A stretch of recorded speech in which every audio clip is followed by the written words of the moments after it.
Hi friends, முருங்கைக்காய் கூட்டு எப்படி சுவையாக செய்கிறதுன்னு இன்றைக்கி நம்ம கிச்சனில் பார்க்கலாம் வாங்க. ஒரு 10லேருந்து 12 முருங்கைக்காவை நல்லா கழுவி தோல் உரித்து வெட்டி வச்சுருக்கோம். இருந்தால் ஈஸியாக வெந்துடும். ஸோ அதுக்காக நம்ம இப்படி வெட்டி வச்சுருக்கோம்.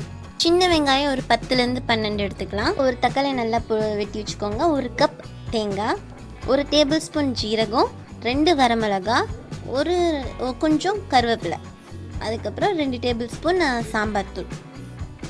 இந்த கூட்டுக்கு ஃபஸ்ட்டு மசாலா ரெடி பண்ணிக்கலாம். அதுக்கு ஒரு மிக்ஸி ஜாரில் வெங்காயம், தக்காளி,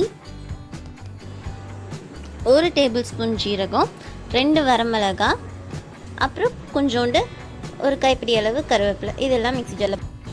1 கப் தேங்காய். இப்போ இந்த எல்லா பொருட்களையும் நல்லா மசாலா வட்ட தண்ணி விட்டு நல்லா நைஸாக அரைச்சி எடுத்துகிட்டு வந்துடலாம். இப்போது நல்லா நைஸாக அரைச்சாச்சு, மசாலா ரெடி ஆயிடுச்சு. இனி நம்ம முருங்கைக்காய் கூட்டு செய்ய ஆரம்பிச்சிடலாம். வாங்க இனி சமைக்க ஆரம்பிச்சிடலாம். நம்ம முருங்கைக்காய் இங்கே குக்கரில் சமைக்க போகிறோம். நீங்கள் அப்படி இல்லைன்னா ஏதோ ஒரு அடிகனமான வானொலியில் வச்சு சமைக்கலாம். ஸோ இப்போ நம்ம குக்கரில் முருங்கைக்காய் செய்ய ஆரம்பிச்சிடலாம். ஒரு 2 டேபிள் ஸ்பூன் எண்ணெய் விட்டு கடுகு கருவேப்பிலை விட்டு தாளிச்சுக்கோங்க. குக்கரில்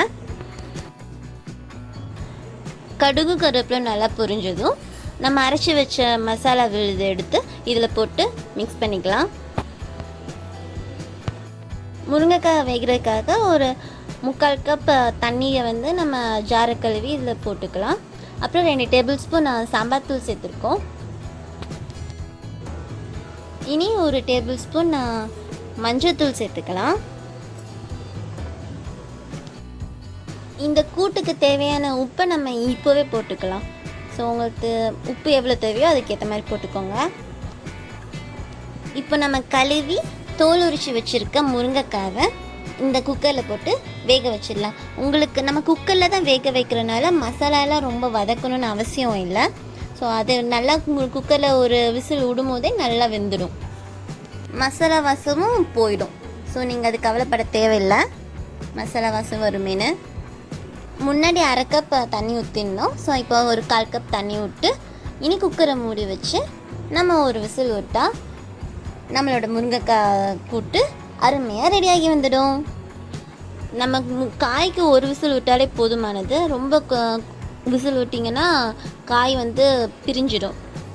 ஸோ நம்ம இப்போ குக்கரில் விசில் விட்டு ரெடி ஆயிடுச்சு. அருமையாக நம்மளோட முருங்கைக்காய் கூட்டு ரெடி ஆயிடுச்சு.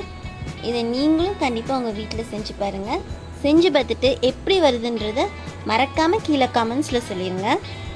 இப்போ நம்ம அதை சர்விங் பவுலுக்கு மாற்றியாச்சு. முருங்கைக்காயில் அயன் சத்து அதிகமாக இருக்குது. அதனால் கர்ப்பிணி பெண்களுக்கு குழந்தைங்களுக்கு எல்லாமே நல்லது. கண்டிப்பாக உங்கள் வீட்டில் இந்த டிஷ்ஷை ட்ரை பண்ணி பாருங்கள், சூப்பராக வரும். செஞ்சுட்டு கீழே கமெண்ட்ஸில் சொல்லுங்கள் உங்களோட ஃபீட்பேக்கை. தேங்க்யூ.